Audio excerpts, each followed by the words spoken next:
They were certainly better than expected. They were a real shock to the market. They were anticipating a jump in the unemployment rate towards 20%, another big fall in employment. And instead, we got a quirky result where employment rose by about 2.5 million in the month. Unemployment rate fell. Now, the Bureau of Labour Statistics in the US have highlighted that there's a definitional problem, a little bit like we've got here with JobKeeper, JobSeeker definitions when it comes to whether you're unemployed or employed but not working any hours.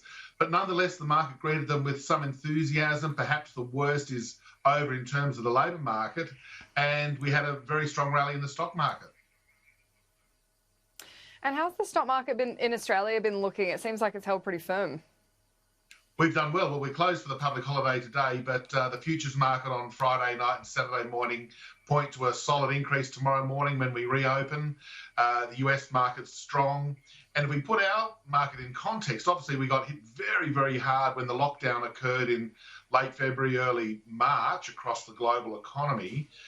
We lost about 40%. The ASX 200 index dropped about 40%. We've recovered roughly two-thirds of that decline. So the market's sort of, again, looking forward rather than the fact that we're in a recession right now. And they're anticipating that companies will start to make a dollar again when the economy reopens.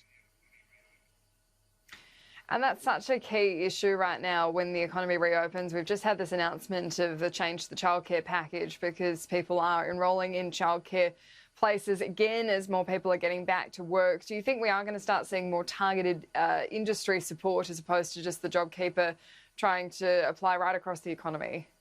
Look, I think that's right. The government should actually be targeting a really specific job keeper payments and support for industries along that area where there's this most severe weakness. Now, it's interesting that some sectors have actually done quite well during this downturn. No surprise that health and supermarkets and the like have actually done really well during the COVID crisis. They certainly don't need much in the way of additional government support, but those industries, again, we know in the arts, hospitalities, tourism, education, they're the ones that are going to be in pain for some time. And even though we're going to the pubs and clubs and sporting events, we're still going to be well spread out. So the capacity is not going to be there for many of these sectors. So the government would be wise to sort of look at, okay, which areas of the economy are still under severe pressure, which areas have got the highest levels of unemployment, and they should be sort of, rather than the broad brush approach, which was fine when the COVID thing was unwinding, they should really be targeting those that are still going to be in trouble, not only for the next couple of months, but also into next year. And when do you think we will start to see jobs figures rebounding? If we're expecting still GDP to go down to as low as negative 10% in the next quarter, it still seems like there's going to be a lot more pain before it starts to get good again. Look, I think that's right. I think we're going to get some poor numbers on the economy for the next little while. And again, I'm suspecting that once we get the June labour force numbers, we'll see a rebound in employment. We know people are going back to as we said, the restaurants, pubs, clubs and the like. A lot of the big shopping centres have reopened, albeit with fewer staff than they had prior to COVID-19. But people are slowly getting back to work. Now, that said, we still will be left with a hangover, if you like, of higher unemployment, higher underemployment than we had going into the crisis.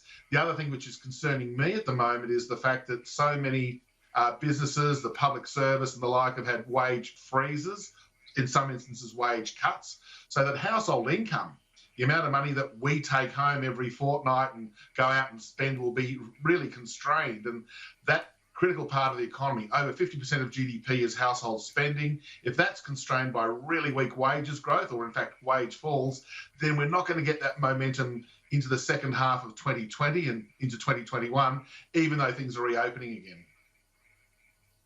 And how do you think the fact that Australians do carry an awful lot of household debt has been impacting on our recovery potential in this particular moment? We know we are pretty bad when we look at a global comparison, but our national economy is actually quite strong. Yeah, the household debt issue, it doesn't tend to worry me terribly much because, again, that's just one side of the household balance sheet. What is that debt against? And we know that over the last 20 or 30 years, as household debt's been increasing at a very rapid pace, there's no question about that. So have superannuation assets, so have house prices. And without getting into the nitty-gritty of both of those issues in the economy, we know that the household balance sheet is actually pretty good. That even though we've got a lot of debt, we've got a lot of assets against that debt. And with the stock market coming back, as we just mentioned, if house prices are reasonably resilient, then the asset side of the household balance sheet is okay. Now, there's still a constraint that you and I and everyone else want to go out and borrow more money right now when we've got an uncertain jobs future, when we don't know quite where the economy is going to be going. And of course, the credit numbers from the Reserve Bank are showing that we don't have a big appetite for debt right now. But for now, with interest rates low, with the economy less bad than we perhaps feared it was a couple of months ago, that the household debt issue isn't one that particularly phases me, even though it's not going to be one that really allows the economy and the consumer to gear up and start spending again. Because it's so key, isn't it? Just that kind of sentiment for consumers. We saw that that's really plummeted, and that's what's holding people off spending, even if they can. How do you think you actually boost that consumer confidence? Look, a really good question. It's a tough one. What makes us consumers optimistic and go out and spend those animal spirits that I think John Maynard Keynes spoke about all those years ago? Look, I think one of the things is getting money into people's pockets. While we can sort of argue about the merits of particular government stimulus measures, I think what's going to be really important over the next 6-12 months or so will be getting money into people's pockets so that we can spend. And even though we might be a bit cautious in how we react to that additional money, if it comes across, if there's enough of it out there... Sorry to cut you off, Stephen Koukoulas.